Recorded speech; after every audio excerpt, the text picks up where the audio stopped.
Guys আমি গেলাম আমার বন্ধুর বিয়ের বাড়িতে। তো বন্ধুর বিয়ে, তো বাকি ব্যাগ বন্ধু মিলে আপনি রইল কিবা ছোট ছোট প্রাইজ দিবেন হয়েছে।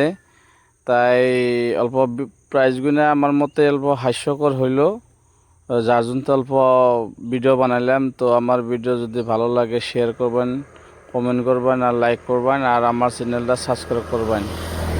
থ্যাংক ইউ, ধন্যবাদ। আপনারা দেখতে থাকুন, সামনে আরও বহুত কিবা কিবি আছে।